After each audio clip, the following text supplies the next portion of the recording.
Rasulullah Sallallahu Alaihi Wasallam bersabda, sesungguhnya bagi Allah keluarga dari manusia, berarti orang dekat.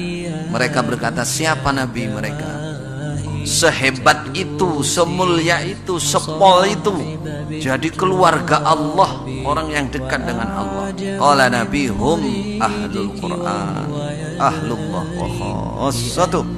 Mereka adalah ahli Quran, ahlinya Allah dan pilihannya Allah. Perhatikan, orang iman belum tentu ahli Quran. Nah, makanya ini perlu usaha. Orang ahli Quran itu sebagai ibarat lampu, itu sebagai lampu penerang, cahaya nujumud dunya, penerangnya dunia ini, karena dia membawa Al-Quran.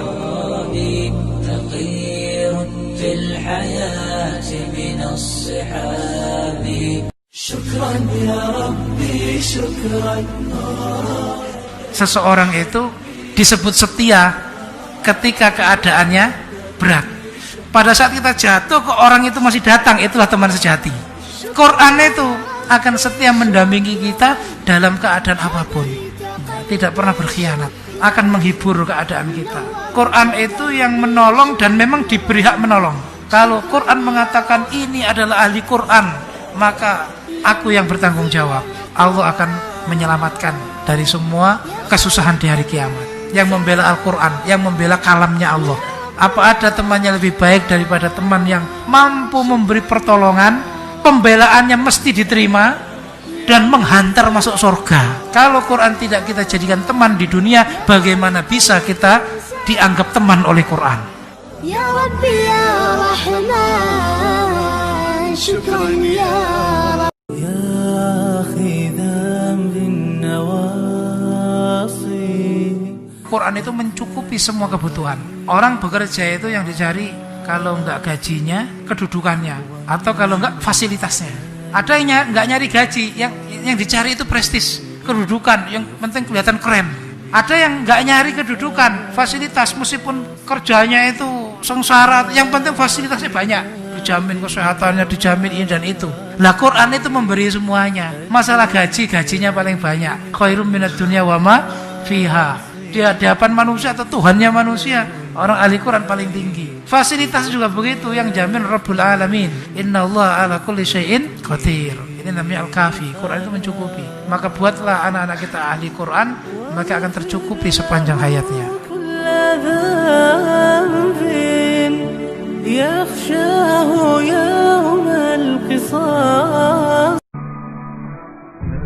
Dari beberapa barokah yang paling barokah itu Quran. Kenapa Quran? Karena Quran itu muttasil bizatihi. Quran itu nyambung dengan zatnya Allah, karena itu kalamnya Allah. Semua barokah itu enggak ada apa-apanya dibanding barokahnya Quran. Karena Allah sendiri yang menurunkan Quran. Itu kalamnya Allah. Siapa yang dekat dengan Quran dekat dengan Allah. Bukan hanya tempat, bukan hanya waktu, bukan hanya beberapa orang, bukan hanya beberapa benda, tapi Quran itu di mana saja barokah. Karena di sini Allah juga menyebutkan nakiro, mubarakun. Maka kalau ingin menjadikan putra putrinya menjadi hidupnya barokah, di mana saja, kapan saja, dimanapun dia barokah, siapapun dia, apapun yang dia miliki, apa saja itu barokah. Karena Quran itu adalah barokah. Barokah sudah ada dalam jiwanya.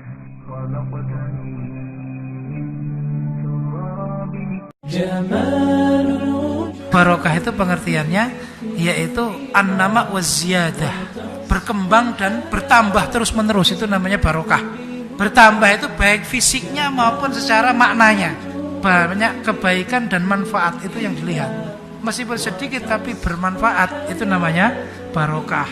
Sebab kalau barokah hitungannya banyak dan tidak, korun yang paling barokah, karena hartanya paling banyak. Kalau ukuran barokah itu dilihat dari tingginya derajat di dunia, pangkat dan kedudukan, Fir'aun yang paling barokah. Barokah itu kebaikannya, kemanfaatannya untuk dirinya dan untuk orang lain. Itu namanya barokah. Maka jadikan putra-putri kita putra-putri yang barokah. Barokah ini kan mencukupi segala sesuatu. Maka Quran itu mencukupi semua hal.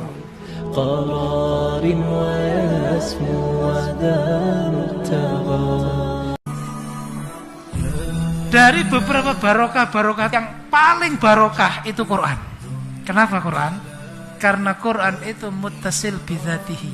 Quran itu nyambung dengan zatnya Allah, karena itu kalamnya Allah. Semua barokah itu enggak ada apa-apanya dibanding barokahnya Quran. Karena Allah sendiri yang menurunkan Quran. Itu kalamnya Allah. Siapa yang dekat dengan Quran dekat dengan Allah.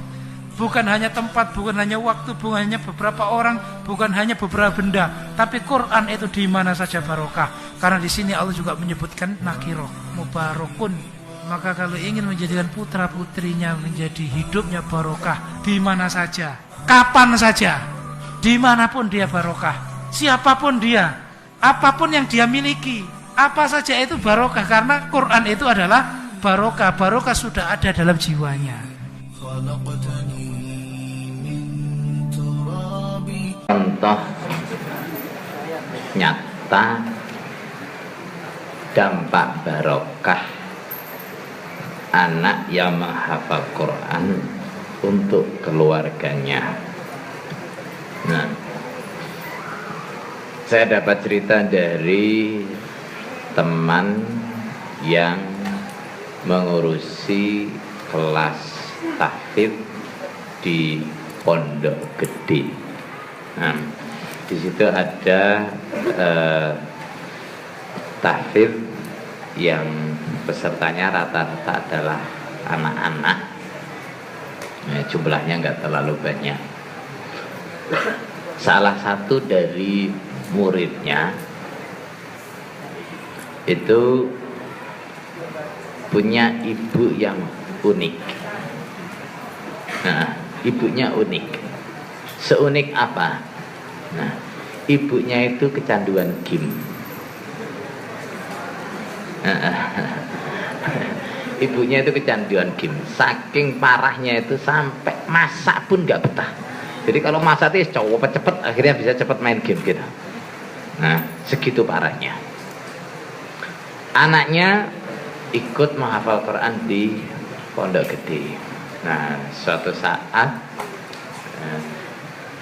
keluarganya jenguk ke Pondok Gede, terus mau diajak keluar cari makan di luar gitu. Nah, pas disuruh naik mobil itu anaknya nggak mau, nggak mau. Nah, mas naik mas, nggak mau. Gitu. Kenapa? Nah, itu adik masih mainan game terus katanya. Nah, adik masih main game terus. Emangnya kenapa? Lah saya nanti terpengaruh katanya gitu. Anak kecil itu kan polos gitu ngomong apa adanya. Saya nanti terpengaruh katanya. Nah, akhirnya bapaknya, ya udah adik berhenti dulu main gamenya. Nah, adiknya sambil berutu berhenti. Gara-gara kakak ini jadi apa-apa nggak boleh. Gitu. Dah. Dari kejadian itu akhirnya ibunya tuh mikir terus, ya Allah,